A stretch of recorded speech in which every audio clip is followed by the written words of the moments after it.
And we are back here in the Marvin Lee Stadium for the second game of our Monday doubleheader here in the GA Super Cup.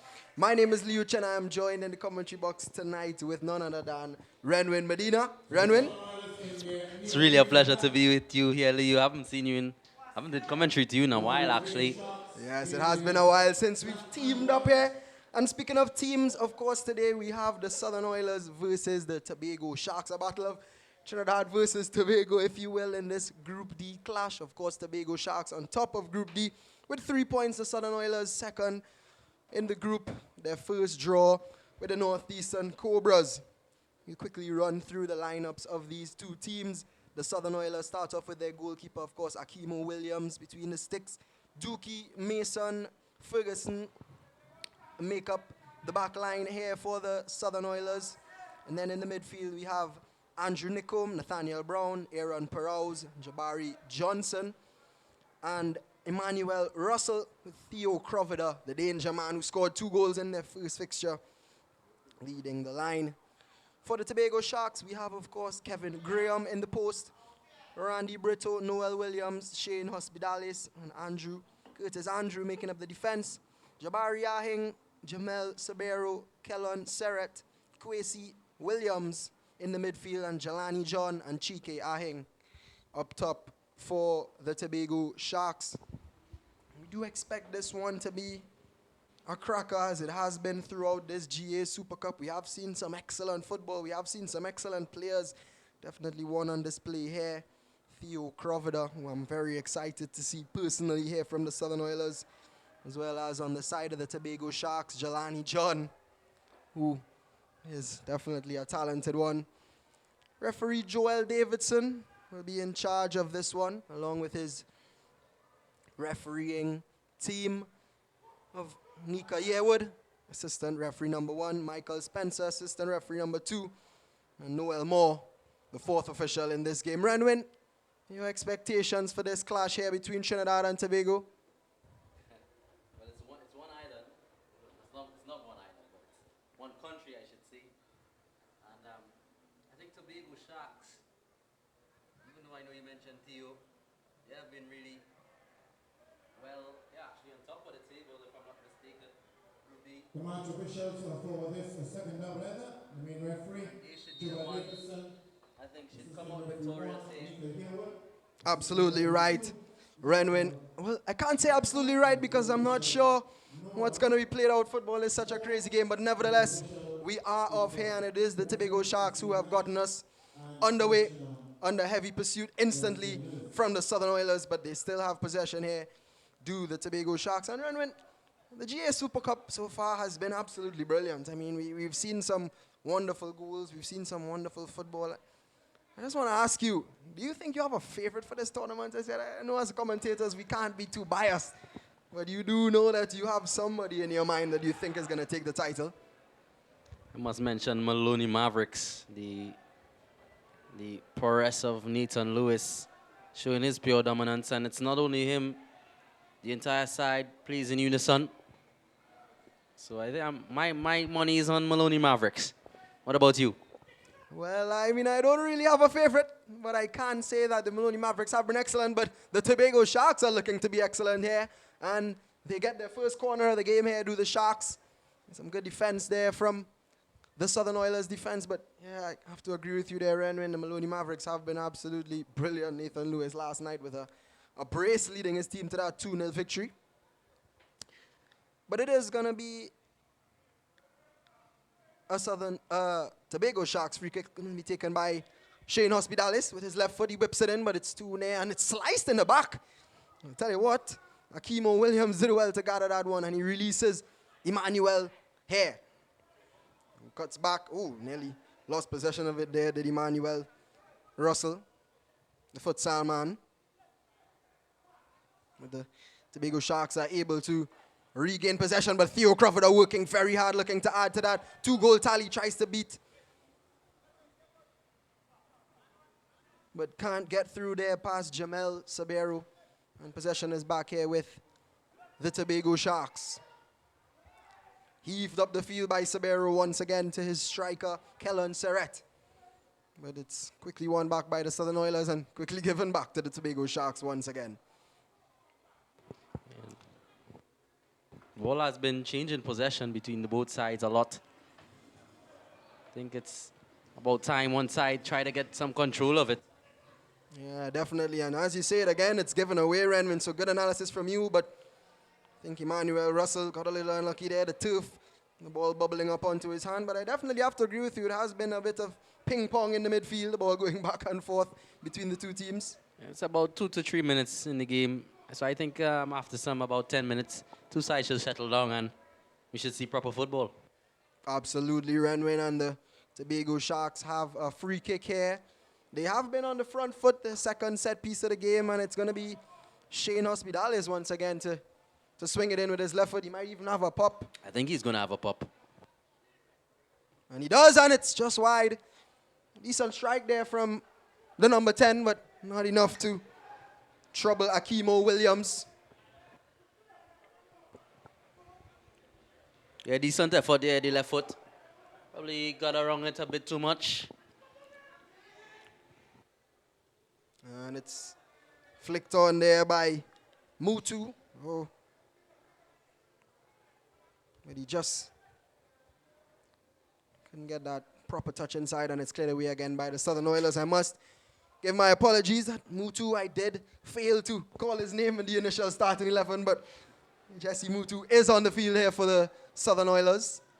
He has been leading the line for them. I think he's dropped into a deeper position for this game. I saw him earlier in the tournament leading the line against the Northeastern Cobras, and it swung in beautifully here. And he's reached on the head, but it's a decent save there from Akimo Williams. Good play from the Tobago Sharks. Akimo Williams with a brilliant save. Actually, he didn't even when he palm it, he hold on to it there. With a wonderful save there from the keeper from the Southern Oilers. Absolutely great keeping and great skill there from Jamel Sabero, drawing that foul, and another free kick in a dangerous position here for the Tobago Sharks. The Southern Oilers have been under some pressure early on in this one, Renwin. Yeah, like predicted, I think the Tobago Sharks out here to shark the game. Take as much as they can. With Hospitales, Shane Hospitales on it again. Absolutely, definitely. The man with the set pieces here for the Tobago Sharks. This is the third one he's going to be taking, and he whips it in with his left foot again. It's whipped near post, and it's sliced away there, and another corner. Aaron Perraus doing the defending there for the Southern Oilers. As the rhythm section starts to build up, the Tobago Sharks have another corner here, and it's no surprise who's going to be taking it again. Yes, this is about the second corner. And he whips it in beautifully. It's hanging in the air long, and I think there's a foul, and Joel Davidson calls it, and it's a free kick for the Southern Oilers and an opportunity for them to regroup, probably build some possession and get into this game, because they really haven't been as yet. And again, it's miscontrolled, and possession is given back to the Tobago Sharks. It's wonderful play here. Good skill to hold on to the ball. It's played out here. Oh, and it's cleared away. A little too much on that one for Jamel Sabero, the number 12 for the Tobago Sharks.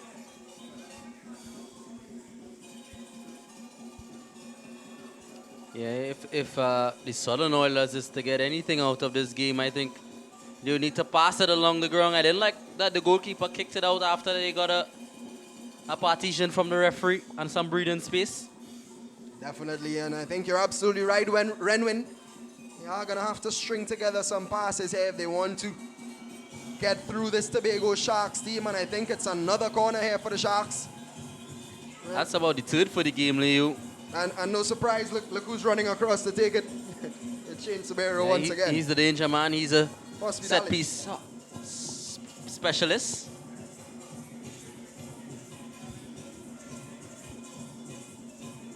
Tobago Sharks really looking the more likely team in the early stages of this one. As Hospitales delays the corner, I'm not sure what's the delay. I think there's a problem with the ball. Technical difficulties. Joel Davidson dummies it. And Shane Hospitales reads the play. And it looks like we're going to finally get on with it here.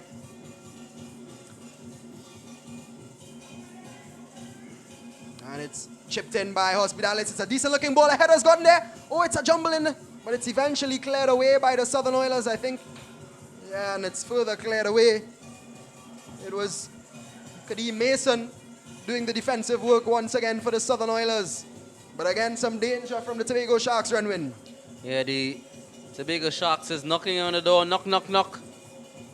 And eventually they're going to find out who's there. Definitely, Renwin. But the Southern Oilers may have something to say about that. And got lucky there did Andrew Nicom, but he came out with the ball. A beautiful ball from Russell, but it's easily intercepted by Jelani John. And he could set his team forward again, the Tobago Sharks. That's some beautiful skill out on the left-hand side. Will he find the ball inside? It's actually flicked on, but I think he just did enough there, did the Southern Oilers defender, to get it away from the Tobago Sharks. And this time, there's no corner but a goal kick.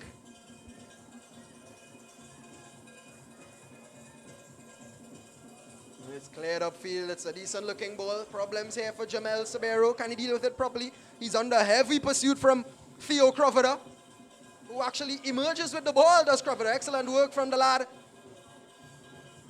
It's Mutu. Can he find the ball into Crovida? This is wonderful play from Theo Crovida. And I think it's gone out of play, but yeah, it has. But I told you about him, Ren, when he's a hard worker. And eventually, he could be rewarded. Crovado is about 5'3", 5'4", and he has that ability to go through the legs almost with his very small size. Absolutely, Renwin. But you know what they do say? Good things come in small packages, as the Tobago Sharks have yet another free kick in a very similar position. And we do expect to see Shane coming across to take that one again. I think this is about the fourth corner, and it's not a corner, it's a free kick, so it's a very, very similar position from the corner.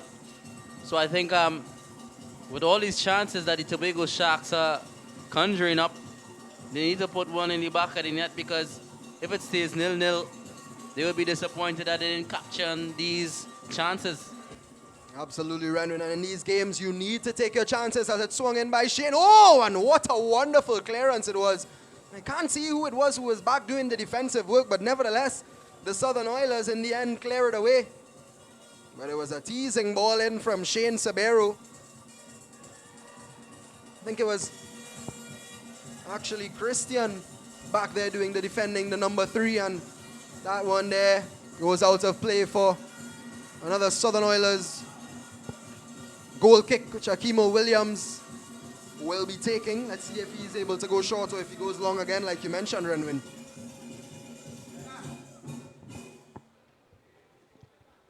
I think they're going to go back long again, but they need more possession of it. This time they go to Didi Jaman Theo. What beautiful first control there. Did well to keep the ball in there, did Jamel Sabero, and he may get it back, but I think this time it goes out, and it is a Tobago Sharks throw once again. It was Kwesi Williams who played that one through there. I actually don't think the Sharks knew it was their ball they did, right, when they were expecting it to go the other way.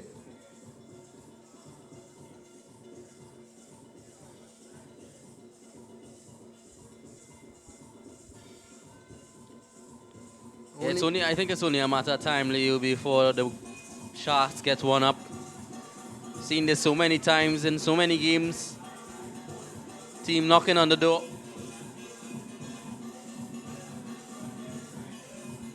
And that one there, just couldn't connect with it cleanly. But I definitely agree with you there, Renwin. I think the Tobago Sharks have been on the front foot for the majority of what's been played here. The Southern Oilers still really haven't gotten a foothold in this game as yet, but they do have the quality, and we do expect to see something special from the team in bright yellow. As Jamel Sabero charges this down, I don't think he's going to be able to get that one, and Kadeem Mason retrieves the ball and will start us back with a throw-in.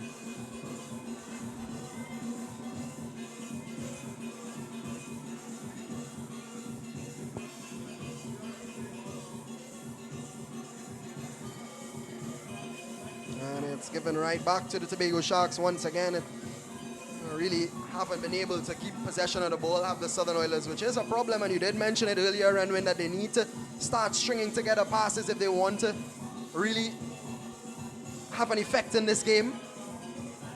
It's played out wide to Crawford, but I think it should be taken away from him, and it's well marshaled out. That's excellent defense there. That's interesting not to see Corridor switch flanks. He's on the right side now. He was on the left earlier in the first 10. I don't know if the swap was warranted so early, but they would have their reasons for it.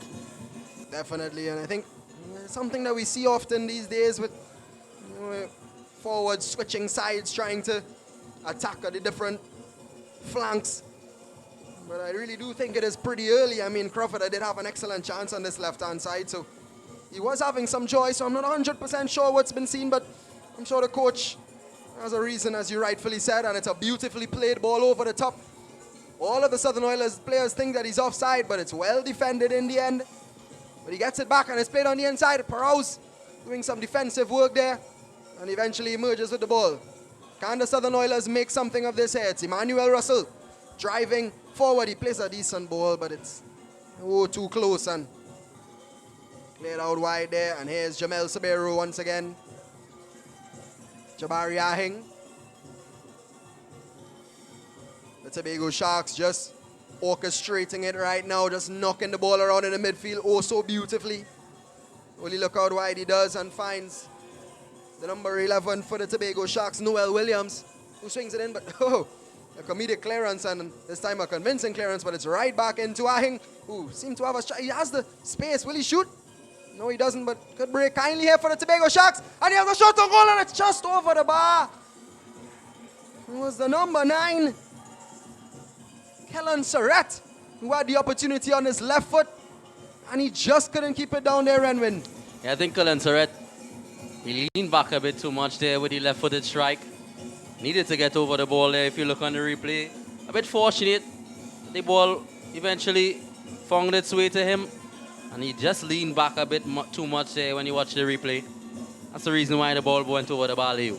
Absolutely, Renwin, and I think it's so underrated the way that strikers are able to finish, because you really do need to have that composure in front of goal if you want to be prolific, and those are the little things that make the difference, don't they, Renwin? Yes, most definitely. Those are the chances as a striker you would be practicing on the training ground multiple times, just so you master your technique. And it's a no-brainer when you are on the field. That's really wonderful skill there. Try to cap it over the defender, but he read it. Absolutely, and that's some wonderful play in the midfield, and it's a beautifully played ball, but I think Dookie read it and did the defensive work very well there. And it is Samuel, and it's thrown back in here by the Tobago Sharks. Some wonderful skill, but also some good defending by the Southern Oilers. Here's Crawford, but he gives it away in a dangerous position. Here's Ahing. Oh, and he turns into danger again, and Theo Crawford once again showing his hard work. Here's Nickum. Can he find the ball into Crawford? And it's way too close there, and the Tobago Sharks are able to regain possession. Some composed play in the back there from Noel Williams. I'm going to be honest with you, Leo. Tobago Sharks is a better side than the Southern Oilers. But if the... Oh, and here's a beautiful ball. Here it is again. It's Surratt. Oh, wonderful. What a tackle. Last is shackle there. That is beautiful defense there from the number 12, Ryan Dookie. I think that's the definition of what a defender calls himself a defender. That is the definition of a defender. Well, let's see what the corner going to bring here, Leo. Definitely, and it's going to be swung in here again. It's a beautiful looking ball. Can he get a head on it again? No, and that one was well wide. But again, the Tobago Sharks on the front foot, Renwin. You. Yeah, like I mentioned, I was going to say earlier before Surratt got a chance and was lost out on it there. But I was saying that if the Southern Oilers is to get anything out of it, I think the counter-attacking play would be their best bet, because I think the Tobago Sharks is better than them. It's about 17 minutes play and they're all over them. Definitely agree with you, Renwin. And we spoke about the counter-attack, and we can definitely see the pace that the Southern Oilers have with the likes of Theo Crawford, Emmanuel Russell up front there. So I think you hit the nail on the head there. And here is Russell showing some of his futsal skills. He is a very skillful player, is Emmanuel Russell. I've seen him around. He has been tantalizing defenders all across Trinidad and Tobago. And that's a dangerous ball, and Crawford bounces. What can he do here? He does nicely. It's Mutu, plays it through to Crawford. Can he score it here? He cuts inside. Oh, that's excellent from Theo Crawford. What a save. What a beautiful save from Kevin Graham. But I think Crawford is to blame, because I think he should have gotten his shot away. I think he should have scored there, should Theo Crawford. I think Crawford, doing me knowing how skillful he is, I was expecting a chip. I don't know why he didn't pull it out of the drawing book looking at the replay. Very fortunate and very good of him to stay on his feet, taking on the defender right there, chip it over him. He did actually attempt it, looking back at the replay, just didn't lift it off the ground high enough. You mentioned the counter-attack, Renwin, and immediately the Southern Oilers using that tactic. I don't know if they heard you, but it was effective, and Crawford nearly got on the score sheet. But here is Crawford once again to swing it in here for the Southern Oilers, and it's a nice-looking ball once again, but it's easily gobbled up by Kevin Graham. And he releases his team. Can the Tobago Sharks now lead a counter-attack? That's nice play there into Sabero. Cuts in nicely. Oh, Russell tried to get it off of him, but eventually they do come out with it. Nathaniel Brown, the midfielder. This is a nice ball into Andrew Nickum. Oh, but I think he's holding on to the jersey, but it was Jabari Johnson who was able to... No. Jabari Johnson, but rather Randy Brito doing the defense there. And Jabari Ahing just marshalling it, making it sure that it goes straight to Kevin Graham, of course. The number 14 for the Tobago Sharks, Randy Brito there, who did the defensive work on Andrew Nickum. Here is Aaron Paraus. He plays it into Emmanuel Russell, who is actually in a midfield position. I'm not sure if he's actually dropped a little deeper. Usually he's up front. You know, his pace and his skill is usually so vital in this Southern Oilers attack. And that's a beautiful ball over the top. And who else on the end of it but Theo Crawford? Can he find a ball inside of the box? He decides to cut it back on top for Mutu. And never really got proper connection there. And it was easy for Kevin Graham. That's the first string of passes I saw the Southern Oilers were able to string up. And it was actually really beautifully stringed up, actually, with the one-time pass over the top, clipped pass for Mutu. Absolutely, Renwin. And, you know, I think the Southern Oilers have been a bit fortunate that they didn't concede any goals, as they now seem to be getting into the game. So if they are able, that's a beautiful ball inside. Oh, and it's missed, actually. I wonder if he was fouled. Joel Davidson didn't blow his whistle, but in the end, it was Dookie doing the defending. I think he just did enough to put off Serret. And it's a goal kick here for the Southern Oilers. Surprise is a goal kick because most definitely the defender got a touch there just to clear it out if you look on the replay. But it should have been a foul at the same time too. Yeah, he got a clip on it by the redirection of the ball there. Unless it bounced off the striker too as well when he clipped it. And we didn't see. And decides to go short this time, does Akimo Williams, and actually didn't work out for him because they got themselves in a spot of bother and they end up giving it away. Oh, Crawford are trying to control, but that was always a difficult one for him. Christian playing that one up into the night sky, and the Tobago Sharks can regroup. Nice looking ball out wide here to Noel Williams. Jamel Sabero. Decent, well intercepted there by Emmanuel Russell. And Mason tries to find Crawford, but couldn't get the connection that he wanted on that long pass. Here is Shane Hospitalis. Plays it out wide, but it's given away, and that's way too heavy there for Theo Crawford. But 21 minutes into this one, Renwin, and your thoughts on the game thus far? Yeah, sorry, I would still put my money on Tobago Sharks, but that little spark from that youngster Theo really has opened up my eyes and really has made me realize tactically the Southern Oilers, if they play their cards right, they can actually beat the Tobago Sharks. They will have to defend well and keep up this high speed, high rate of play. because they're running all over the pitch. Absolutely, as Shane Hospitales plays a nice ball over the top and Surratt could get on the end of it. Oh, and Dookie makes a mess of it and he collides with the keeper and it is in the back of the net and it's a goal. Joel Davidson points to the center of the field and I actually think it's an own goal. Ryan Dookie, what happened there, Renwin? Yeah, I think Ryan Dookie got the last touch, but there was definitely a miscommunication. If we see on the replay here between the goalkeeper and defender, oh, it's actually a goal. Actually, the number 9 for the Sharks, Garrett, got the last touch. Oh, and definitely. I think he got the last touch. Yeah, he didn't really celebrate like he got it. The officials having some sort of deliberations as to who got the final touch there.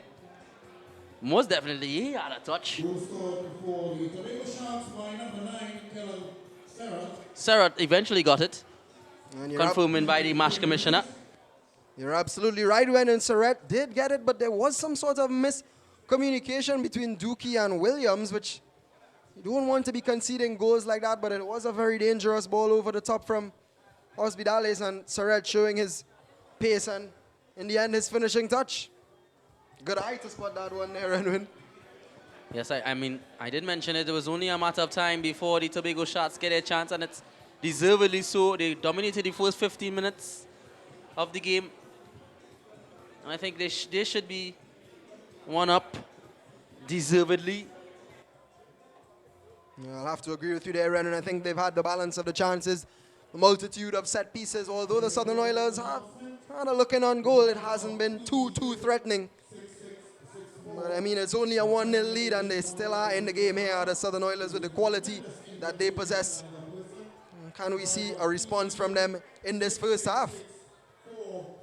Please report here because now, once again, PDU. It is Aaron Perrault here on the ball. He looks wide out here to Emmanuel Russell. Kadeem Mason. Brown. Back to Mason. The Southern Oilers just building some possession, getting back a rhythm in this game after going down very cheaply, in my opinion.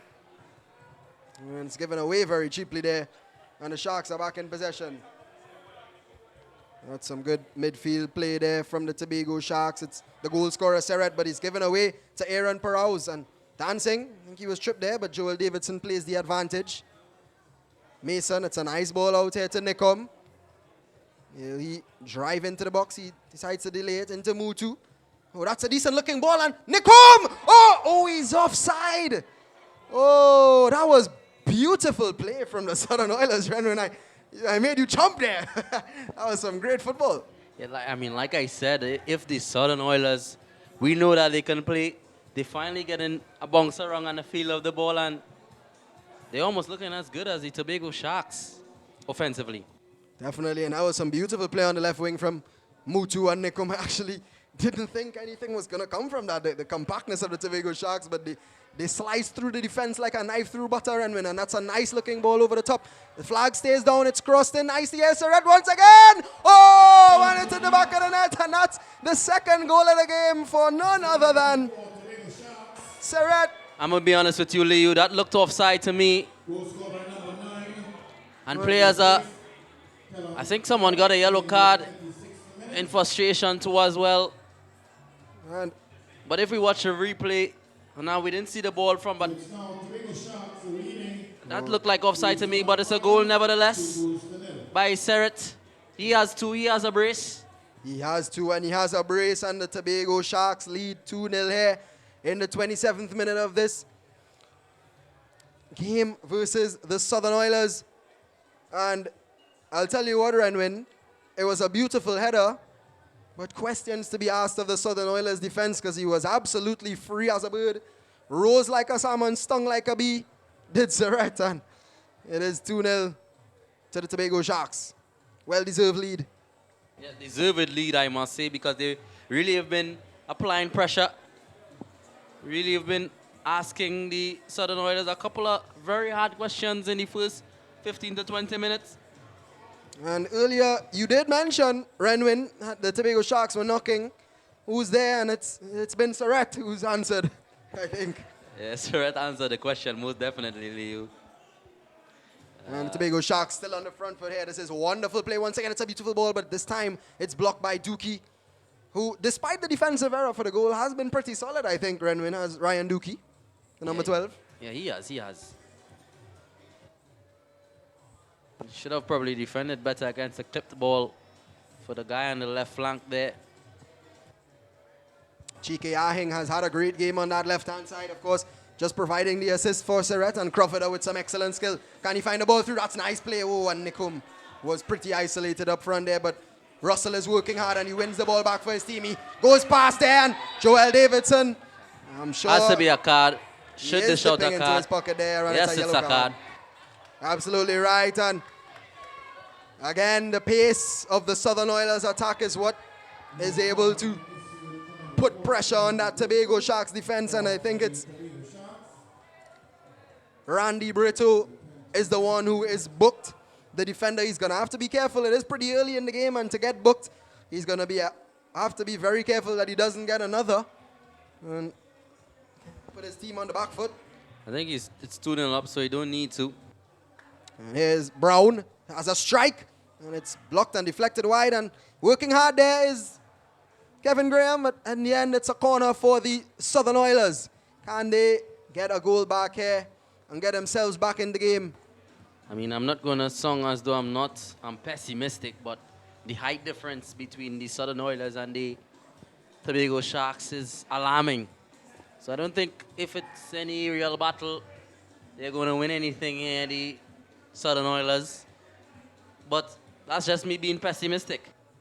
I wouldn't call it pessimistic, but I would say that's a good analysis because it's quite evident the height difference, and it's a beautiful ball swung in here, but this time Kevin Graham gobbles it up and he tries to release his team, but he slices the clearance, and that's some good strong play there.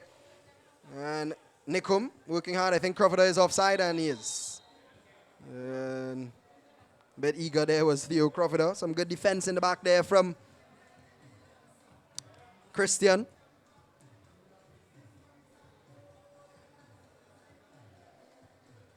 Tobago Sharks building up from the back with this comfortable 2-0 lead that they have, and they will look to extend. And it's a decent looking ball, and again Christian doing the defense, further cleared by his centre back partner Dookie. The Southern Oilers working hard, but the Tobago Sharks working smart and keeping possession of the ball. Here is Randy Brito, who plays it across to Noel Williams. Jamel Sabero back to Williams, the captain of the Tobago Sharks. Oh, that's nice from Shane Hospitalis. He seems to be a bit of a midfield maestro, is Shane Hospitalis, Renwin. Yeah, he has that awareness, that spatial conscientiousness. Shane Hospitalis knows where his opposing players are. Oh, but it's given away there, and here's Russell. He's driving well, but Jabari Ahing covers nicely, showing the defensive side of his midfield game, but he gives it right back into play. Oh, and Mutu, what a save, but it's still here. And, oh, he's offside, is Russell. But some worrying signs there for the Tobago Sharks in the back. I think it was Ahing who came back, initially did well to win back the ball for his team, but gave it right back to Emmanuel Russell and nearly conceded a goal, did the Tobago Sharks. Must be mentioned to Kevin Graham doing the dirty work. Definitely doing the dirty work. And coming up with a top draw save on 2 occasions here. I mean, the first one. Absolutely. And Dookie again, clearing that one away. That's nice control from Mutu, but he can't keep it in possession. It's given away again, and here is Emmanuel Russell, who just showed, and Joel Davidson blows, and it's a foul by Sabero.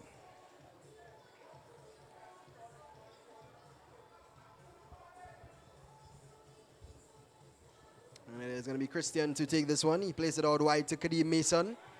who looks long. It's a decent looking ball over the top. Can it beat the defense? But it can't beat the keeper. And I think the flag did go up in the end. I'm surprised he hold his run there a bit. He should have carried his run. He thought the defender would have intercepted the pass. You know, we definitely have to put pressure on those goalkeepers because sometimes it's so difficult when you see players on-rushing like that. As a keeper, you could really be so effective. That's a high boot, I think. Yes, Joel Davidson had to call that one. It was actually an offside being called on, if I'm not mistaken. But nevertheless, a free kick for the Southern Oilers.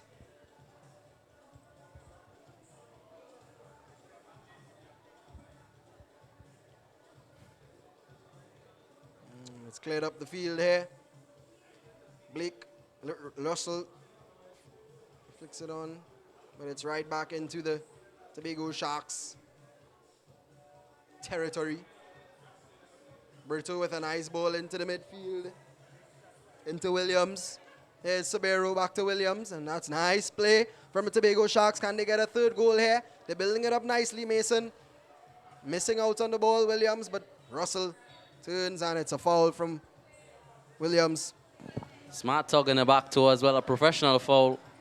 That is. That's to break down the play so that they can regroup the Tobago Sharks. Absolutely, and that's such a underrated asset that some players have, the ability to foul and not get yellow cards. Reminds me of Casemiro for Real Madrid.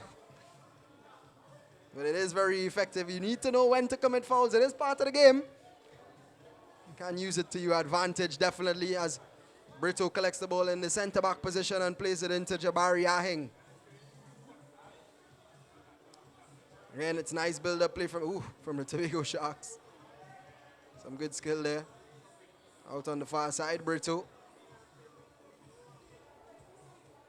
Out wide to Noel Williams, who's charging forward. Theo Crawford working hard once again. Here is Seret into Sabero. This is nice play from the Sharks on the right flank. Can he find a ball in here? Williams, but doesn't have the quality. And in the end, Kadeem Mason intercepts. And the Southern Oilers look to counter-attack, but it's given right back to Sabero. And he has a chance to counter the counter-attack. Can he find the right ball inside? And no. This time it's a corner for the Tobago Sharks. It was Ryan Dookie again coming across to do the defense.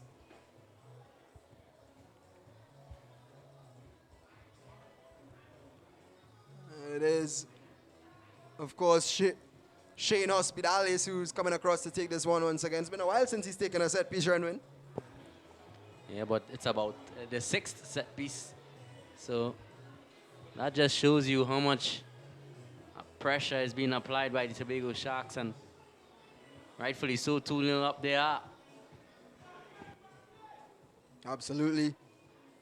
And it swung in nicely there again. Oh, nearly caught out Akimo Williams. Oh, and he crossed the goal, but he did well in the end, did Akimo Williams, and he could release his team for a counter-attack. Here's Emmanuel Russell. Oh, he does so well there. He has Crawford wide of him, but he looks to be going all the way. He cuts in, and that just slows down the play. Crawford is disappointed, but Russell still has the ball, and then the Sharks get it away. Crawford looks a bit disappointed on the left flank. He thinks he should have been playing in. Russell still working hard, but it gets through, and here's Surrett, the goal scorer, twice for the Tobago Sharks. I mean, it was nice on the eyes, the dribbling ability there from the futsal player, but I think he should have played it off, included his teammates. It's a team sport at the end of the day. Absolutely, and that was what you mentioned earlier, that they need to get those quick passes through. I mean, the dribbling did get him very far, but in the end, he wasn't able to create a chance, but nevertheless, some lovely skill there again from Emmanuel Russell. We love to see that here in the Marvin Lee Stadium, or anywhere for a matter of a fact. That's a nice looking ball out wide. They have had some joy on the left-hand side, have the Tobago Sharks. And that's a wonderful skill from Kwesi Williams. Can he go all the way here? He's running out of options, but he turns well again. And it's good defense there from the Southern Oilers to close him down quickly enough. And Brown emerges with the ball for his team. He continues his run, but he can't be found. And it is a throw-in for the Tobago Sharks. Williams Ahing plays it into Hospitalis. Goes out wide to Sabero, who miscontrols, and Kadeem Mason shepherds the ball out very well. Good composed defending from the number 19, Crawford. Not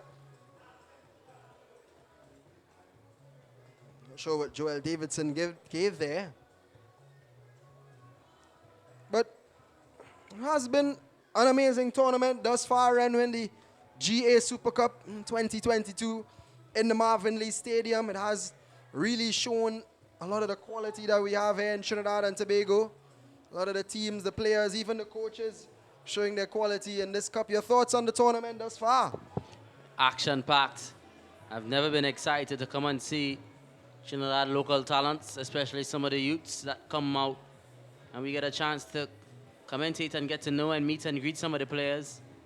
Get to build and learn from some of the players and obviously see some of their skill. An example here by Shane Hospitalis, his spatial awareness and his ability to distribute the ball left, right, and center. And his obviously his set piece ability is something that I look at and admire a lot.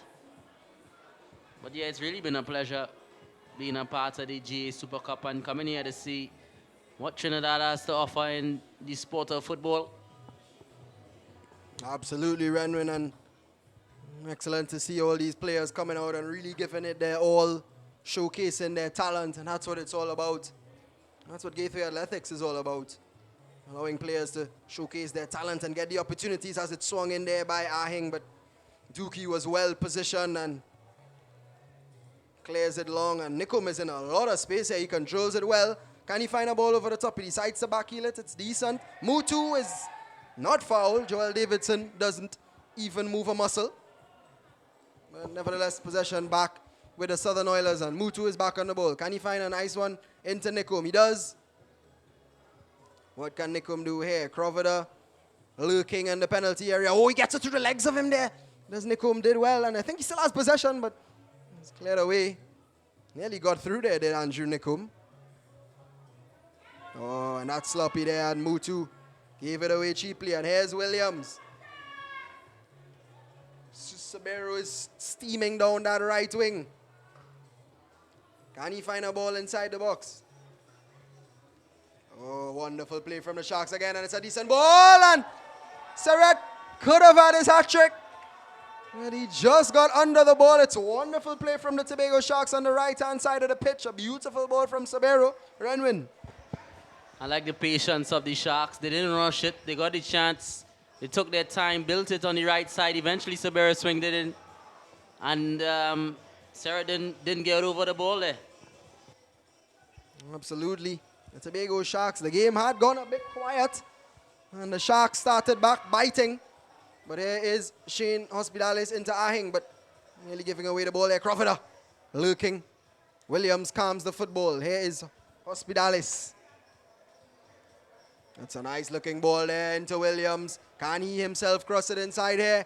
Decides to cut it back, but Christian did well to come across, and it's another corner for the Tobago Sharks. I mean, we mentioned Shane Hospitalis, but Quasi Williams from the Tobago Sharks, he's a playmaker himself as well. He has that spatial awareness, almost as close as the ability as Shane Hospitalis. Probably not on the exact same level, but I like how simple he plays. I have to agree with you there. Renwin as Hospitalis there. Striking with the left foot. It was a pure strike, but just lacked the accuracy. As we see this replay here again from Williams playing a nice ball through there into Sabero, and Serret just couldn't apply the finishing touch, and the Southern Oilers have gotten away with one there, Renwin. Yeah, Serret should have done better there, most definitely. He's better than that because he has put two in the back of the net, and I think he'll be a bit frustrated that he didn't have his hat trick. I think that's the first tournament hat trick if he didn't. Absolutely, and Crawford again tried to play a through ball there, but I think Mutu knew he was offside. Crawford working ever so hard up top there, along with Mutu. But the Tobago Sharks sort it out. Some good skill there from Sabero. And here, oh, wonderful from Shane Hospitalis. When he looked to switch the side, and he does. That's excellent play from the number 10. And it's played here into Ahing. Serret with a nice ball over the top into the other Ahing. Chike, but is That's unable to. That's the offside call, and I think for the second goal, it's a very similar ball that was played over the top, and he was offside. The referee didn't call. And here is Sabero again. Oh, I think over the top, but it's well read again by Dookie. Williams giving away and cleared away, and it's a free kick actually for the Tobago Sharks. Joel Davidson pointing in the highway direction. In the end, that the Tobago Sharks are scoring their goals. I mean, I might be trying to be a bit optimistic, but it's a quick play. And Williams, eventually it's scuffed out by the Southern Oilers. And now it's Truff, and that's a true ball. He's onside. Oh no, he's offside. I think that one was close. Leo. Absolutely, Renwin. I think Theo Crawford played a decent looking ball. Nico maybe just leaned forward a little bit. And the flag was raised up, much to the disappointment of the Southern Oilers. Southern Oilers are a bit eager to get themselves off offensively, and this one is looking very dangerous. For last-ditch challenge by the Southern Oilers defender, the number 3, the centre-back, intercepting and interpreting the play to clear it out. Definitely, Renwin. It was Christian back there doing defense. I think it was actually Chike Ahing again getting down that left flank. He has been a major threat to the Southern Oilers defense, but wonderful defense, as you rightfully said, from Christian to come across and send that one into the car park. With 1 more minute here of normal time, they go short this time to the Tobago Sharks, and it's swung in beautifully, but it's going to beat everybody, and it's a goal kick for the Southern Oilers.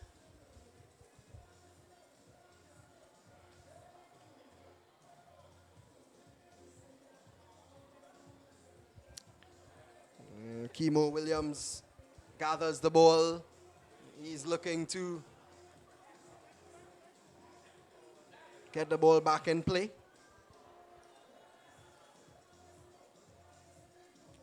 There's Jeheshua Ferguson, the Southern Oilers right back. Nathaniel Brown, back to Ferguson.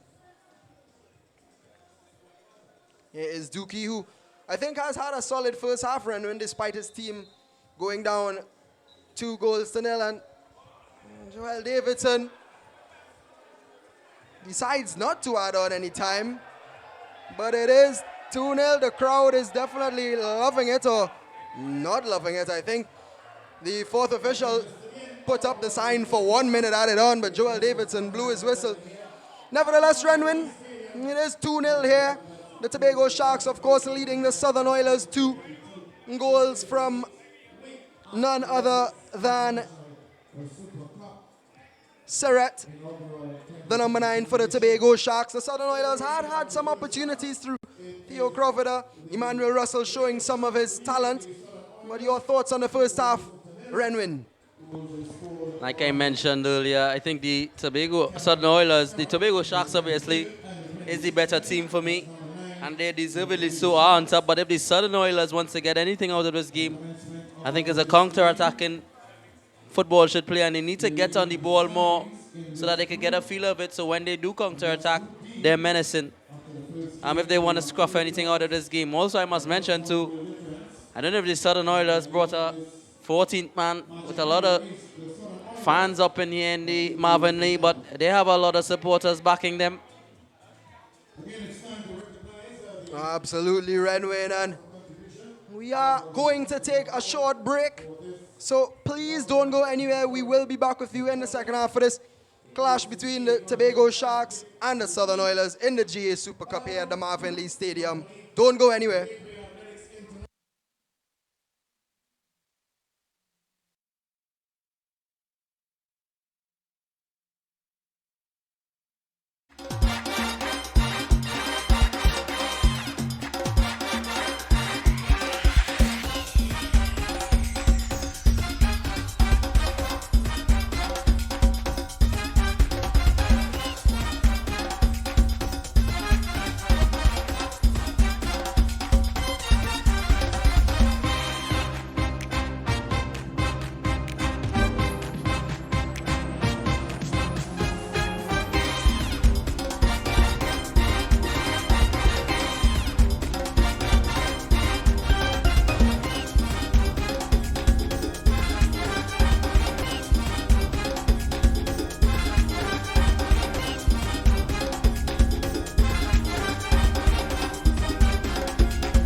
So we're here at the Squadron Grounds in Aruka on College Road, where we had the launch of our football academy.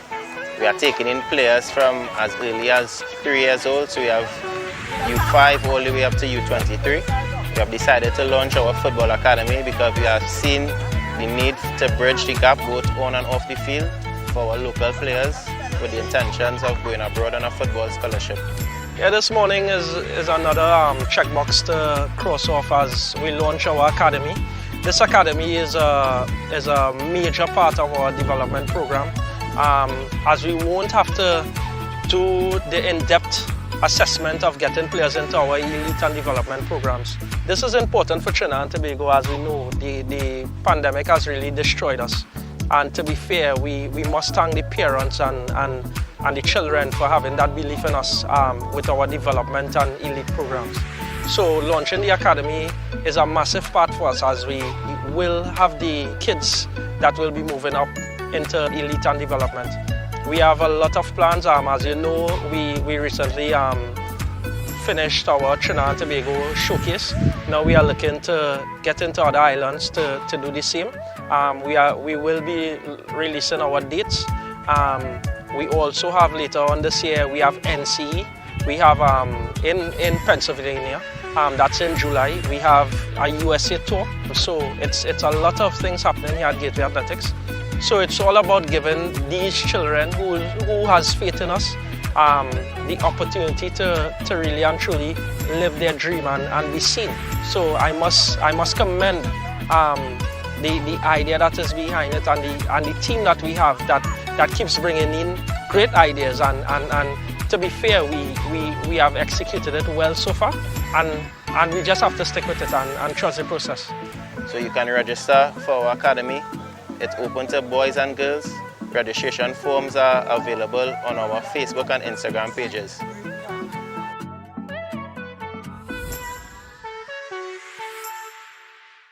Water. Introducing.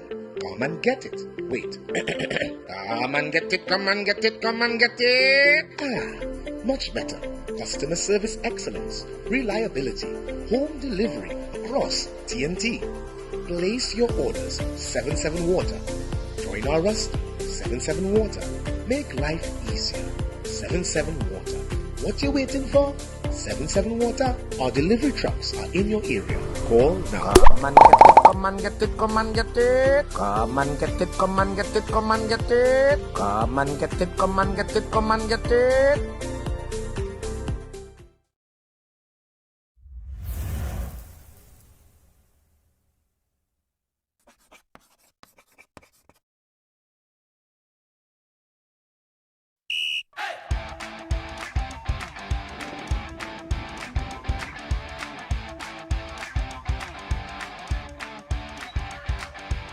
Hi guys, I am Coach Denicia. I'm better known as Auntie Denicia. I work with the under 5 team. This is the only football camp that you will get where you see we integrate fun, learning football. Bring all the children down. Let's have fun and let's enjoy ourselves with them. They always enjoy themselves. Good day everybody, my name is Kevin Williams, Coach Vin. I am with Gateway Athletics, the academy. I'm with the young ones. We are really having an exciting time, we're really enjoying it. The focus of our sessions are really to make sure that the kids have fun, they enjoy it, and they also learn a little bit of football, right? So today we did some beautiful games. We did a nice little musical ball. It's basically musical chairs with the ball where they have to come in and get a ball. We also did red light, green light. A lot of the kids familiar with that. And they had a lot of fun. At the end they did some passing and also some shooting. So this is what we are looking to do. Make sure they have fun, play some games, and also incorporate football. So yeah, you all can see the children. I really enjoy it, trust me. I enjoy these kids and they look like it clearly they're enjoying my company also. So yeah, Gateway Athletics Academy, blessings.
And we are back here at the Marvin Lee Stadium for this Group D clash versus the Southern Oilers and the Tobago Sharks. Of course, it is 2-0 to the Tobago Sharks. 2 first half strikes from Kellen Serrett, the number 9 for the Tobago Sharks.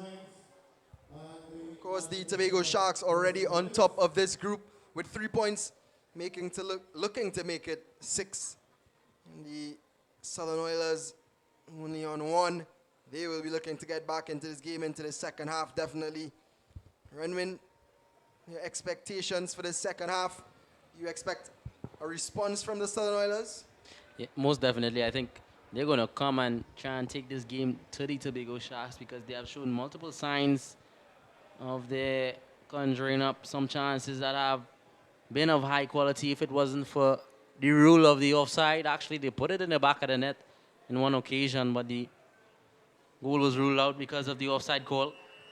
So they have showed that they can get into quality areas of the Tobago Sharks defense, and they've showed that they can create some quality chances too as well. Absolutely, Renwin. Definitely a lot of quality in the Southern Oilers team. Likewise, the Tobago Sharks, but the Oilers are the ones to start us off this half. Aaron Perrow is driving, but he's well tackled, and it is a throw-in for the Southern Oilers. It'll be the right back and number 2, Joshua Ferguson, to take this one. There's Aaron Perrows into Christian. He plays it out wide to Kadeem Mason. That's a nice searching ball, but Brito did well.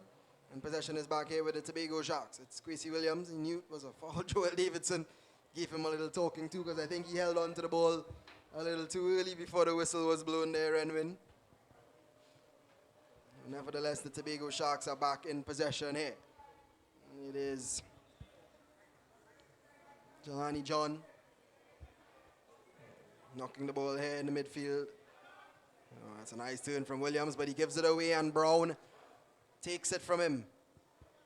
Here's Mutu, the captain of the Southern Oilers. All the way back to Joshua Ferguson. Brown. And to Ferguson.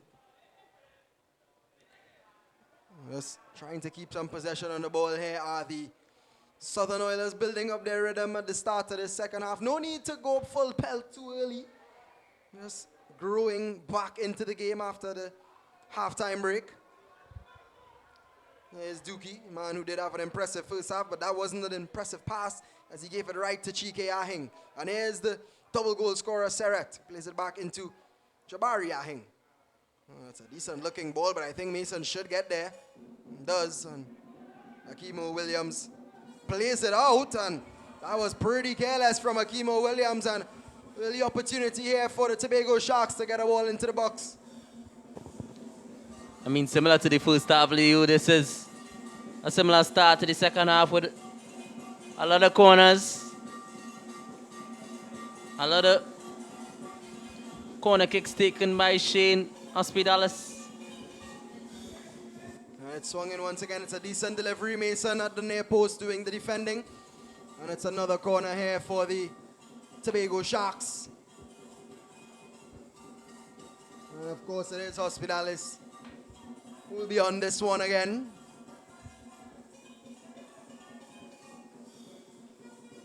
The Oilers. And it swung back in here. It's a nice looking ball once again, but it's cleared away this time. Chike Ahing can't get it under control.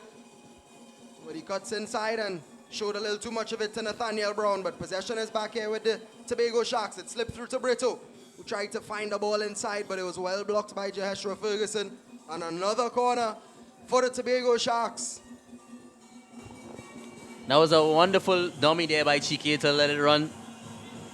That was very smart play by him, especially aware of where his own teammates are. That's the level of conscientiousness you need to have if you want to make it through in the GA Super Cup. Absolutely right there, Redwin, and it is Shane Hospitalis.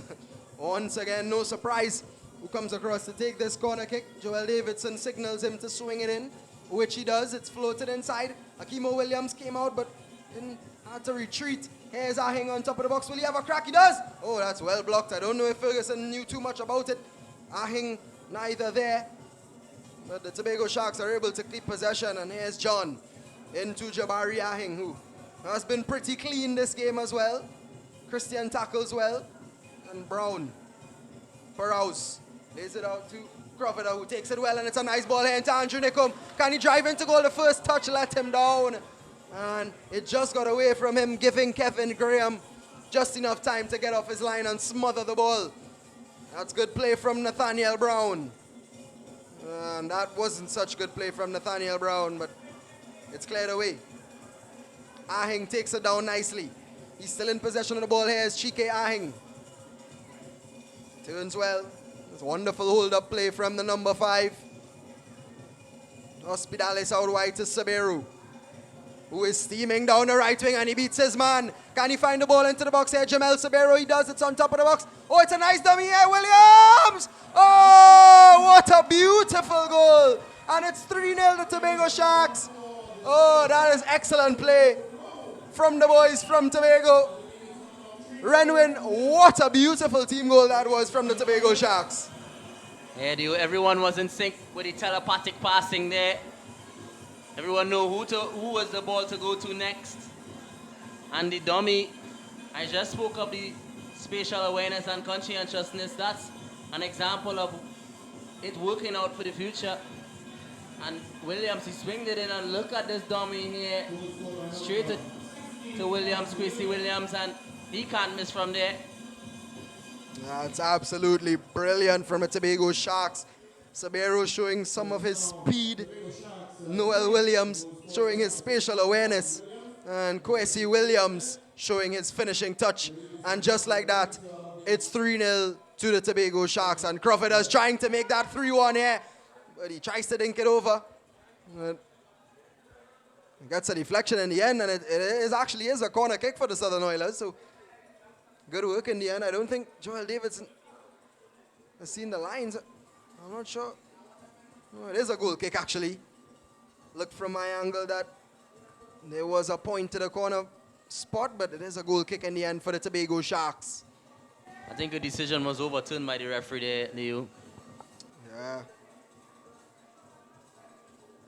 Here is Chike Ahing, who's having an excellent game, but Brown battling still. It's a great battle there in the midfield from the two lads. Yeah, the end, the Southern Oilers emerge with it, and Brown, his hard work pays off. He plays a nice ball here. It's given away, and this time Williams, the most recent goal scorer, puts it out for a Southern Oilers throw-in. And Nathaniel Brown seems to have injured himself. I think he's actually signaling to the bench that he wants to be substituted here. He probably can't continue. He's actually walked straight off the field as Nathaniel Brown. Not good signs for the number 16. There seems to have picked up some sort of knock that really has put him out of the game. We hope that he's okay. Yeah, that's not a good sight to see players immediately signaling that they be called off and be substituted. Especially when you can't remember seeing anything clear, given a reason for the reason why they're coming off, like a tackle. You're absolutely right, Renwin, and I think it's Jabari Johnson, the number 14, who's warming up to probably take the place of the injured Nathaniel Brown. Jabari Johnson, a very dynamic attacking player, and that's a decent strike from Nickum, but Kevin Graham was equal to it. A bit lackadaisical there from the goalkeeper. I think in those positions he plays with composure, but that could eventually bite him in his back if they play a more menacing, no-nonsense attack inside, because that's not the first time he bunks it around in the back and try to play it out of danger's way. Oh, that's a nice ball there from Ahing. Oh, he nearly beat him there, posted. Saret Akimo Williams actually did well to grasp that one, but Saret nearly getting his hat-trick actually. And here's Mason charging down the left flank. He has Crawford ahead of him and decides to play him in well. And Theo Crawford drive into the box here. He does. Still has possession of the ball. He looks in and swings it all the way across the pitch into Emmanuel Russell, who retains the possession, showing some of his skill once again. But in the end, it's given back. Oh, but Russell gets it back again. He's sized up for the shot. But it's given away once again, and the Tobago Sharks could counter-attack here. We saw the pace of Jamel Sabero. They don't want to give him that kind of space again. And Fergus, oh, that's a beautiful ball from Hospitales. Sabero's touch let him down there. He still has possession of the ball. He's tackled, but still has it. Does Sabero, and has to go all the way back here to Jabari Ahing. Will he have a shot? He has space, and that was always rising from Ahing. I think the best decision there was to clip it in the box. You had a couple of forward players making their way into the box. It's about 2-3. Went for the shot nevertheless. Not the wrong decision, but I think there was a better one. Most definitely Renwin, and in that, at the end of that passage of play, the substitution was made. Nathaniel Brown coming off injured, and Jabari Johnson coming on for him, the young number 14 for the Southern Oilers. And he immediately goes out to that right flank. Does have some pace on him. And did provide an assist for Theo Crawford in their encounter against the Northeastern Cobras last week, Sunday. So exciting to see what he can bring to this team. They are 3 goals down. They're going to need a lot of work here if they want to get back into this one to the Southern Oilers.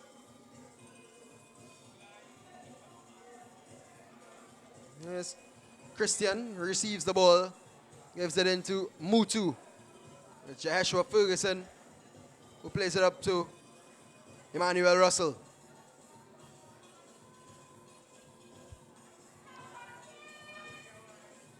Mutu turns nicely into Crawford, who tries to lay it off for Johnson. Johnson working hard and gets rewarded. He still has the ball here. There's Jabari Johnson. It's his first.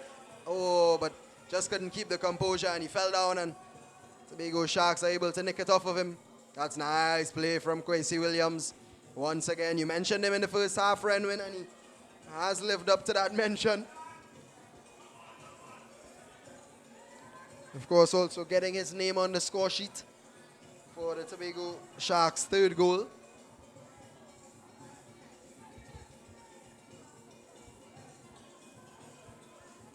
Here is Russell. A bit of a hopeful ball. Crawford a bit disappointed with him there. You could see it on the body language which he communicated to his teammate. Not sure if that deflected there, Liu. I might be wrong. I think I saw a deflection. May have been a deflection, but Joel Davidson signaled the goal kick, and Evan Graham launches it upfield. Ferguson launches it back. A bit of a skewed clearance there. Russell picks up the pieces and plays a nice ball into Perrouse. This is Theo Crawford, who turns beautifully, and he's in on goal. Here's Theo Crawford, but it's excellent defensive work in the end, and I think Kevin Graham's done well to prevent a corner. No, he hasn't. And it is a corner kick for the Southern Oilers. Some excellent skill there from Theo Crawford. Yeah, Theo Crawford, man, you know he's very skillful, very cheeky, very sly, very clever on the ball. And he turned brilliantly there. It's quickly taken by Russell, but Ahing was back doing the defending. And here is Serret, who did score those 2 goals in the first half, of course. Perrouse with some nice skill in the midfield to turn away from his man. It's nicely, oh, it's well read there. The crowd went wild. They thought it got through, but Brito was there. Here is Sabero. Mason takes it off of him, and it's a nice ball over the top. Mutu should be offside, and is, and will provide the finish. But there is going to be another substitution here for the Southern Oilers. It is the number 9, Tariq Haynes, who's being readied on the sidelines. Next time the ball goes out of play, we do expect to see him being introduced. He is a skillful attacker, Tariq Haynes, and he could add something to the Southern Oilers attack, definitely. Andre Nurse showing that he still thinks that they can get something from this game. Putting on attackers, Jabari Johnson, of course, coming on not too long ago. Played through, but Dookie intercepts well. And And when 59 minutes into this one, do you think the Southern Oilers, can they get back into this one? Of course, 3-0 down, but do you think they'd have the quality to put some pressure on this Tobago Sharks team? If I'm being optimistic, I think they can draw 1 or 2 back if they want to apply some sort of scare tactic and make the Tobago Sharks worry a bit. But this is a game of football. It's unpredictable. All you need is 1 or 2 good chances and the game is back in the balance. But the realistic side of me is telling me Tobago Sharks is going to marshal this game out properly. They're going to time manage the game properly. And they're going to keep the Southern Oilers at 0. And offside there was Surrett. And the Tobago Sharks definitely doing the job so far. They do have this comfortable 3-0 lead. And you mentioned time management. You mentioned game management, which is such an important thing in this game of football, to hold on to these leads. It's so easy to lose your focus coming down to the late ends, or the late stages of the game rather. And they definitely do need to keep that focus and that maturity to see this one out, because there is quality on the pitch for the Southern Oilers. And it's a foul there on Jabari Ahing, and it's a free kick once again for the Tobago Sharks. And Tariq Haynes, of course, was introduced, and it was actually Mutu who came off. Here's Williams. Plays it back to Brito, who was booked in the first half for a tackle on Emmanuel Russell.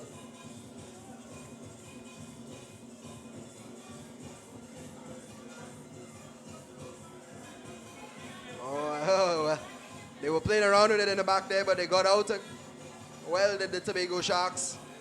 Here is Shane Hospitalis. Brito plays it all the way across to John. Ahing, Chike that is.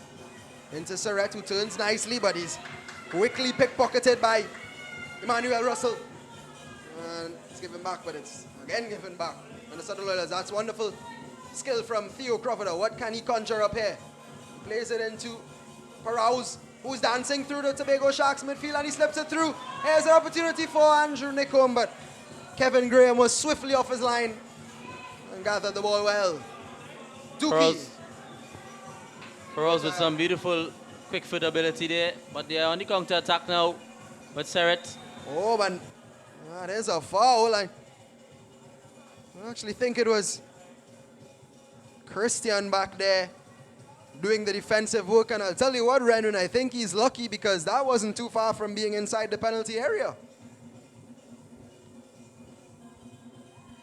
Yeah, I think if he took a couple more steps, I might have been inside the penalty area. If you watch on the replay here, just outside the box, the point of contact of the offense. Most definitely. And Shane Ferguson again. And this one, the ball literally right on the edge of the penalty area. Joel Davidson had to have had a really good eye to decipher, or to differentiate, rather, the difference between a free kick and a penalty. Nevertheless, Southern Oilers under pressure once again.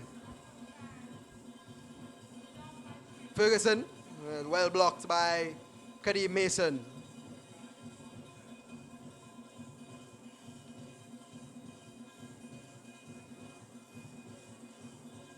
I think the referee is asking for another ball, if I'm not mistaken.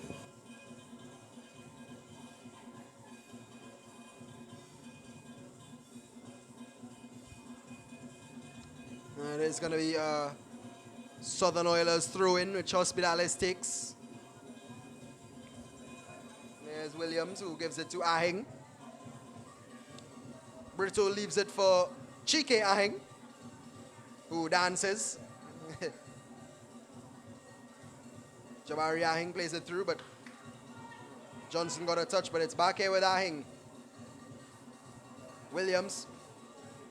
John. Nice skill from him to get away from his man. This is some nice passing here from the Tobago Sharks. Just keeping possession. You mentioned the game management, and we're seeing some of it here. Chike Ahing gets through. That's nice play from him. But he needs to release the ball and does well. Excellent, mature, patient play from the Tobago Sharks. But the Southern Oilers still working hard. They still believe. Even Kevin Graham showing some of his composure. The Tobago Sharks, number 1. And it's launched up into the midfield and collected by Paraos, who now wears the captain's armband for the Southern Oilers after the departure of Mutu. It is Johnson. Oh, he does well, but I think that was some good defense there from the Tobago Sharks, man. And I think in the end he's fouled by Johnson. Wonderful defense from Curtis Andrew, staying on his feet and just doing enough to get back possession for his team.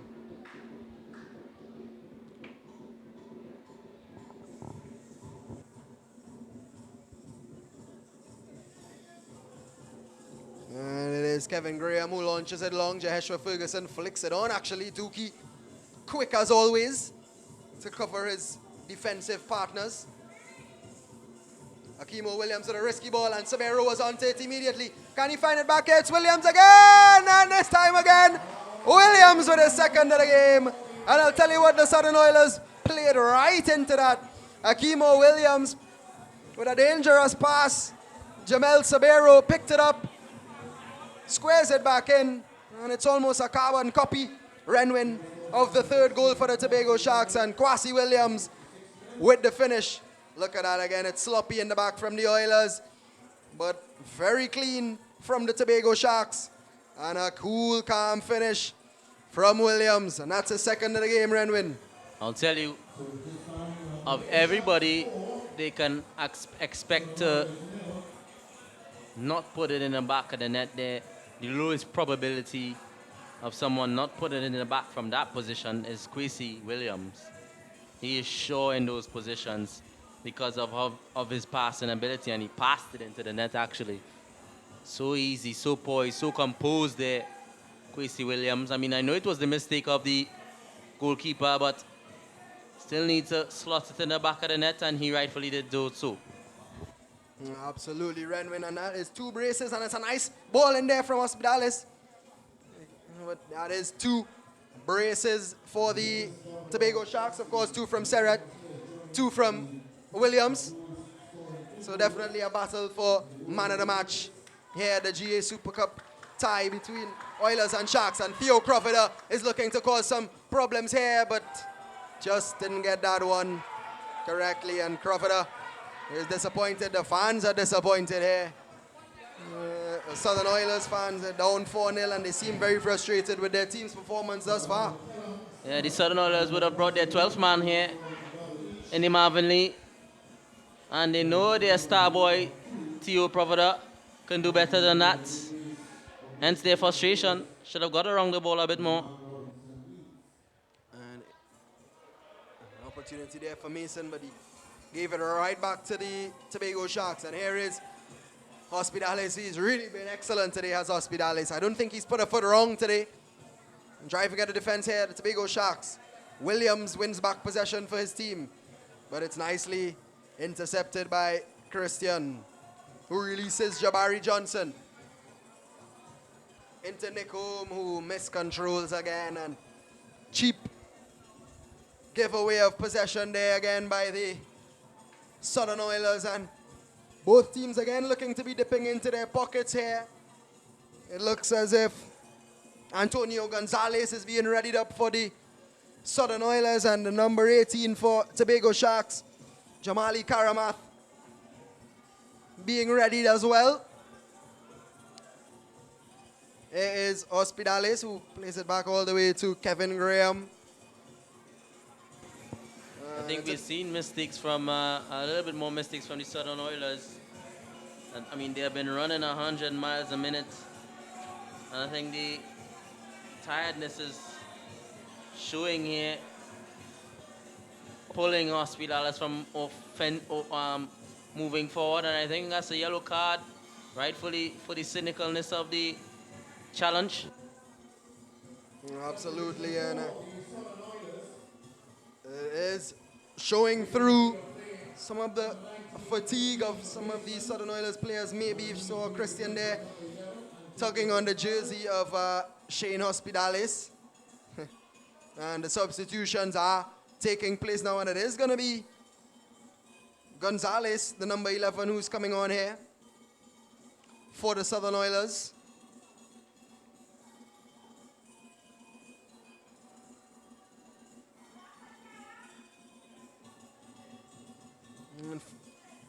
Substitution now for the Tobago Sharks. It's actually going to be And he's being replaced by number 18, Jamali Karamat. And it is going to be Ahing, Chike Ahing, who's coming off. Did have a very decent game. He seems to be injured on the ground there. The physio is dealing with him, and Jamali Karamath will be the one to come on for Chike Ahing. Of course, the Tobago Sharks are awaiting to take this set piece. Gonzalez already on the field, and Karamath just waiting for Ahing to make way. And he has finally joined us on the pitch. GA Super Cup is the AG physiotherapy and medical services provided by and led by Dr. Andrew James. 20 minutes remaining here in this Group D clash between the Oilers and the Tobago Sharks. The Tobago Sharks, of course, leading 4-0, and there's actually another substitution here for the Southern Oilers. It's the number 13, Matthias Motilal, coming on for Jaheshua Ferguson. But it is 4-0. 2 braces being scored by 2 Tobago Sharks players. Kellen Serrett with 2 first-half goals. Kwasi Williams with 2 second-half goals. Almost identical from the Tobago Sharks, number 16. He will be battling to see who gets that man of the match. I think probably Williams might have the edge because he has been involved in a lot more of the play, the midfielder. But who am I to say? Renwin. And Hospitales plays it through nicely to Sabero, who has been excellent. Oh, it's an own goal, and it's actually Ryan Dookie. And surely now, this game is over. I don't mean to be a party pooper for the Southern Oilers, but it's 5-0 here in the 72nd minute. And I was mentioning Renwin Serrett. I was mentioning Williams, but what about this from Jamel Sabero again, putting a dangerous ball in. Dookie got it completely wrong and slices it past his own goalkeeper, Akimo Williams. But that is Sabero's 3rd assist of the game, Ren, when he's had some joy coming down that right flank. Yeah, most definitely. He is laughing. He's putting his hands together and smiling at the amount of food he has to eat. It's so easy for him, Williams, on that right flank. Also, I must mention, the 12th man can be a benefit, or it can be not a benefit. And I'm telling you, being 5-0 down, no fan wants to see their side losing so much. You will see frustration, and you would see more frustration with the players than they trying to uplift them, and that's what's going on here. The heads of the Southern Oilers are all down now.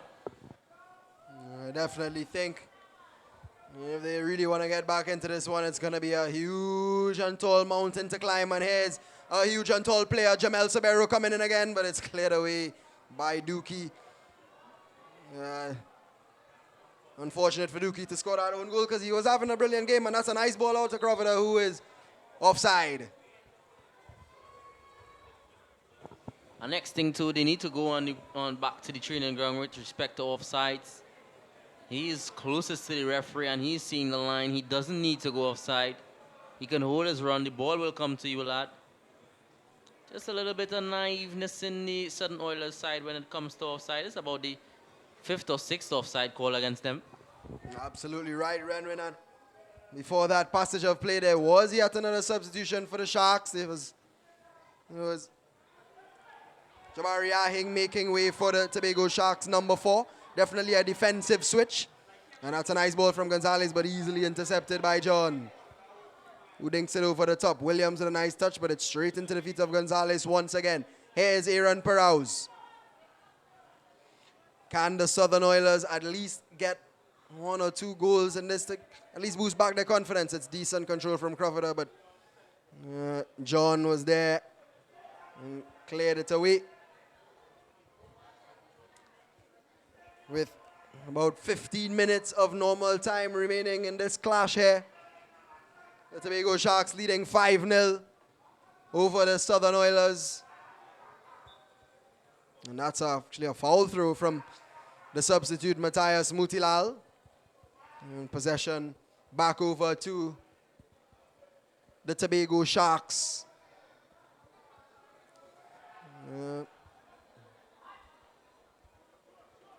Another substitution being readied here by the Sharks. It's number 13, Isaiah Nicholas, who's being readied up by Devon Jostling, the head coach of the Tobago Sharks.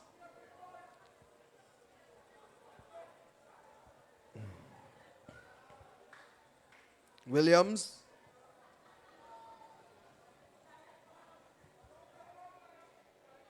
To Kevin Graham, who's laid it out wide here. He's in a spot above the head of Tobago. Well, that's excellent composure. And here is Williams once again, who gives it away cheaply to Aaron Perrauz.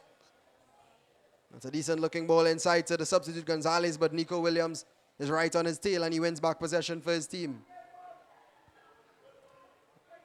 Kwasi Williams. Oh, Nico Williams. Nico Williams, of course, the Liverpool man. I think the quality of Williams has been so good. I thought he was a Premier League player for a second there, Renwin. Yeah, he's been really good in this game. Has done little to nothing wrong. I would have wanted to scout him if I was looking for players. He's someone I'd be watching at. And now we have... Is he offside? Yes, he is. Flag went up very late. I think some of the fans and even the players are a little bit frustrated. You know, these days, the referees are taking a little longer to put up their flags.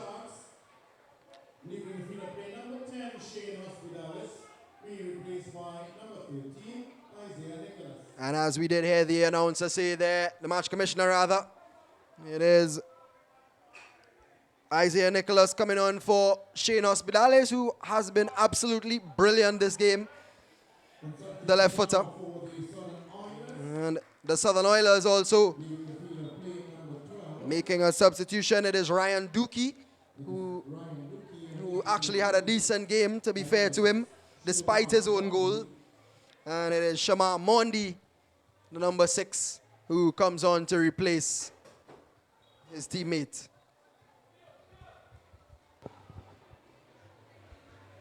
You do get the feeling, Renwin, that the Southern Oilers know that this game is virtually over.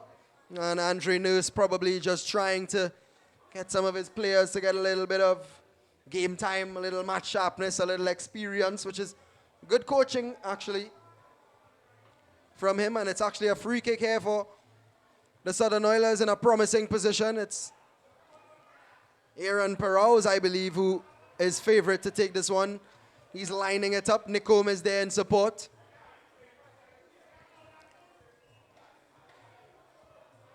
Perrauz.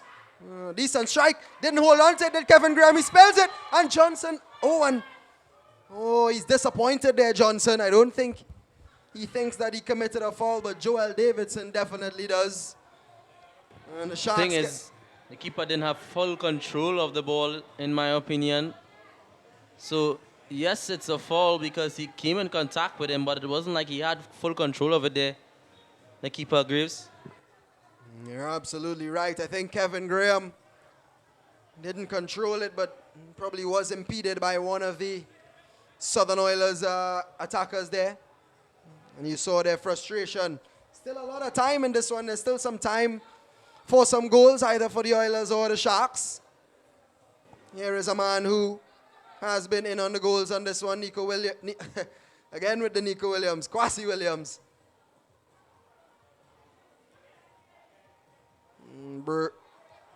Berto dinks it over the top, but I don't think that Jamali Karamath could take that one into his feet. And Williams again with some hard work, but Gonzalez does well. Good strength and body positioning from him, and he does draw the foul from Kwasi Williams. That's good officiating there by Joel. Calling the foul initially and allowing it to play, and then he brought it back when he saw there was no real advantage. That's a nice ball over the top for Motilal. It had some good shape on it. But the danger's still there, but this time it's cleared away by Curtis Andrew. Flicked on by Serret. And taken by Russell, who turns. Wow, excellent skill. That's a good bit of confidence to do that turn in the back there. He was the last man, and he was under some hot pursuit from Isaiah Nicholas, the fresh legs of Isaiah Nicholas. And that ball goes over the top. Here's Crawford. Can he get a goal here for the Southern Oilers? He goes onto his right foot, but showed just a little bit too much of it there. And can't control it. And pretty much sums up the game there, Renwin, for the Southern Oilers. It just hasn't been going their way today. The Sharks really have been superior to them. He had some options in the box too as well. It's cleared up field by Russell, who seems to have dropped into defense, and another effort there from Tariq Haynes, but that was never going to trouble Kevin Graham. And the thing about sports is sometimes you just do have an off day. It's not to say that this Southern Oilers team don't have the quality. We know they have players in the mix who can really light up a football field, but it just hasn't been their day today. Graham clears it long. Gonzalez working hard, still over to Crawford. Can he get it under control? He does, but it's cleared away once again. Crawford trying to regain possession, but to no avail. The Sharks get it, and it's a nice ball from Brito into the substitute. And that's good pace from Emmanuel Russell, who has been playing from the first minute, but he looks like he has just had a burst of energy running out from the defense, and that's disappointing. He's gonna be very disappointed with Andrew Nickum, and he has to get back here. Brito. A nice ball through here. Oh, but Akimo Williams came off his line well there. It was a good run from Emmanuel Russell, but Andrew Nickum didn't help him out at all. Here's Russell again. Can he find the right ball through? He does to Johnson. Can Johnson finish? He opens up his body, and a wonderful save. That's a great save from Kevin Graham. A player down on the pitch here, actually, for the Tobago Sharks. I think it's Jelani John. He's stretching out his legs, but the Southern Oilers are playing to the whistle. Crawford has whips it in, and Sabero whips it back out. Joel Davidson still hasn't blown it. Oh, he has blown his whistle, and he's come across to attend to Jelani John, who could probably very well be substituted here because the Tobago Sharks are readying some substitutes. Looks like it's going to be the number 7, Tesai Cohen, coming on, as well as the number 3 for the Tobago Sharks, Samuel Stewart. And with about 8 minutes to go in this one, Renwin, your thoughts on the game thus far? Yeah, well, I mean, Tobago Sharks has dominated the field of play for most of the game. I would say about 80%. They have showed why they are the force to reckon with in this GA Super Cup and Group D as well. The Southern Oilers, the little 2-3 combined plays, they were very promising. But I think the Tobago Sharks was too much for them to handle. Also, too, coming down into the second half, they lost a lot of confidence. And the Tobago Sharks pounced surely on that, putting about 3 past them in the second half to make it 5-0. And it was easy tucked away chances by Williams. So, for the Tobago Sharks, they are forced to reckon with. They are dominant. And the Southern Oilers, I think they need to go back on the drawing board with some of their small little tactical playing in terms of how to go about playing against an opposition like this. as well as a lot of offside calls were given to them in very promising positions where if some players would have held a run, they would have probably had a goal on the scoreboard today, Leo. So that's my synopsis on both sides. Absolutely excellent stuff there. Brandon and I definitely agree with what you have said. And while you were giving your analysis, the substitutes were made there. Can we confirm that Cohen and Stewart came onto the pitch for the Tobago Sharks? And with 5 minutes left of normal time, you really do get the feeling that, well, I think a while ago we got the feeling that this game was done and dusted. It's 5-0. I don't think that Oilers will be able to score back 5 goals in such a short space of time, given the way the game has been playing out. Emmanuel Russell has been a shining star, though, in this team. He has worked hard. He's been all over the pitch. Probably about the 3rd position I've seen him in for the night. Now playing in that back line. And that is launched up the field from Mutilal. Actually, we'll now see the substitution of Samuel Stewart coming on the number 3. Substitution for the Tobago Sharks.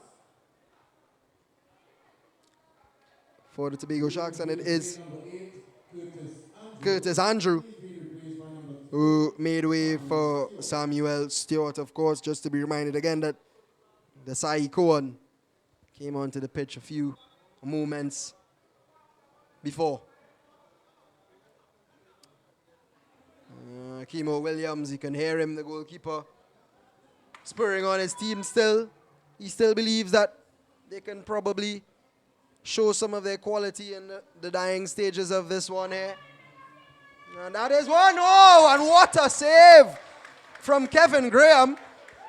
It was a decent effort there. More than decent, rather. I think it was Aaron Perrouse who connected cleanly, and Kevin Graham connected cleanly with that one as well and was able to tip it over the bar.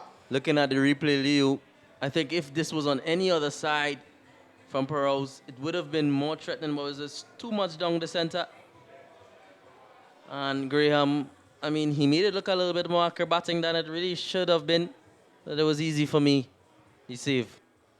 Absolutely. I do think if it was to either side of Kevin Graham, it would have been in the back of the net. Crawford launches it up, and it's a disappointing one from Theo Crawford. Hasn't had the best game. I mean, he is a quality player, is Theo Crawford, but had some opportunities, but just hasn't been going well for him tonight, as well as the majority of the Southern Oilers team. They really do need to take this week to regroup, come back again, work a little harder on the training pitch, look back on the mistakes they may have made, and definitely improve on it. Andre Nurse, I know, will definitely have an input after this game, have some feedback, and he is a good coach. Do expect to see the Southern Oilers ironing out some of the kinks that may have been in their cloth today. And here is Williams. Oh, that's wonderful skill again to get away from his man. But Gonzalez has been working hard since coming on and has played through. Theo Crawford, the Southern Oilers fans want something to celebrate here. Here is Crawford. Oh, and gives it away, but it's back with Perrouse. Russell. Perrouse, will he have another strike? He does, but it's blocked this time. And it's cleared away. Here is the substitute, Cohen. Driving at Mutilal. I think he's done a little too much there, and it's gone out of play.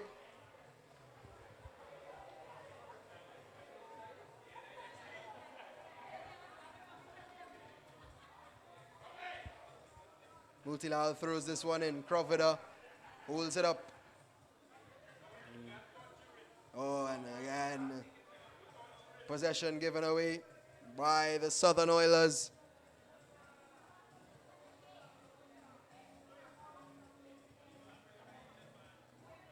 And Renwin, your pick for man of the match, of course, Surratt and Williams, the ones who are obvious, but Jamel Sabero also in for a shout.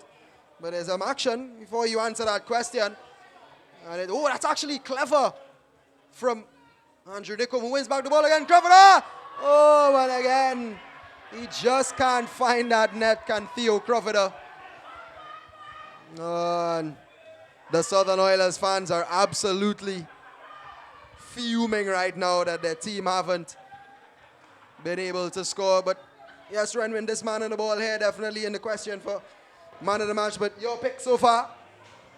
I think the man on the ball is the man of the match for me just now who passed there, Williams. He has been conscientious. Know where not only his opponents is, but his teammates are. Now, this is a drive, Leo. Oh, and he's a nice looking ball. It was a well-timed run here. Can they make a sixth goal? No, it's just behind the substitute. Well, Williams, who worked really hard there to get that one there. Rather, Isaiah Nicholas out there, number 13, who wasn't able to control it. And Joel Davidson has had enough. 90 minutes. And it is a 5-0 victory here. A very dominant performance and an impressive win by the boys from the Twin Island, Tobago. It has been a dominant performance from the get-go. 2 goals from Kellen Serrett in the first half. 2 goals from Kwasi Williams in the second. And then an own goal from Ryan Dookie, who sliced in a Jamel Sabero cross, which was his 3rd assist of the game, the number 12. An all-round dominant performance here from the Tobago Sharks. Renwin, any final comments on this one? I think the number 10 for the Southern Oilers, Theo Cravado, he had a very good first half, but in the second half it was almost a diabolical opposite. I don't know where the confidence went. He had a chance there coming on in the end of the game, a consolation prize, and it just wasn't up to mark, up to his standard. So I think he as well need to go back to the drawing board if they want to move forward here, the Southern Oilers. But the Tobago Sharks, I mean, I expected them to win today. I didn't expect it to be 5-0. But Williams most definitely, I mean, I know Sarah scored 2, a brace early in 23rd and 26th minute, but I saw a couple of mistakes from him, but Williams, I don't think much went wrong. Also, too, it will be interesting. We have an interesting interview here for you two from the head coaches. So, I'm going to hand it over to the sideline reporters and let's hear what they have to say. Okay, so we are here with Devon Jocelyn, the winning coach of the Tobago Sharks. Mr. Jocelyn, give me your thoughts on the game. First and foremost, I just want to say thanks to my players for the 3 points, by saying that, not because you win, I mean you do everything good. I thought the Southern Oilers, there was a young, energetic bunch. Our game plan was to come out and try and press them early and get the first goal, and we did that. All right, man. I see you spoke about a young bunch, an energetic bunch. I saw you had an opportunity to give a lot of your younger players a little run out tonight based on the scoreline. What you think about that in terms of the young players playing in a big competition like this? Well, obviously, the competition is about giving the younger players a start, a breakthrough, but in saying that you just don't want to throw them into the fire, as we say in local term. I think you need to be careful because you don't want to dent the confidence. So I want to say thanks to the boys who started the game, and scoring 5 goals, and that gives me the opportunity as a coach to introduce some of the younger players. Yes, and looking forward into your next set of games, you know, being on top of the table by yourself, right? What is your plan? What is your plan in terms of going forward, and what you think will be the mood in the camp after this big win? Well, obviously, morale will be high, but in saying that, my job is to let the guys know we have to go back to the training field and refocus. In saying that our next game will be against is Eastern Cobra, Northeastern Cobra, sorry. I think they're an organized bunch that have been playing together for a couple of years. Seeing that we won the first game, I know Coach Mingle very well. He'll be coming to win that game. So it's back to the drawing board for the guys and coming out next Sunday to get 3 points again. Okay, thank you, Mr. Jocelyn, and well done in terms of your victory. Blessings. And we are here with Andre Nurse, the head coach of the Southern Oilers, and it was a tough game. Tough game. What's your thoughts? Yeah, well, tough game as you said. All the plans, everything that we was practicing throughout for the past week or so, nothing really went our way. But as I said, we was back to the drawing board first, and we're looking to better on for the next game.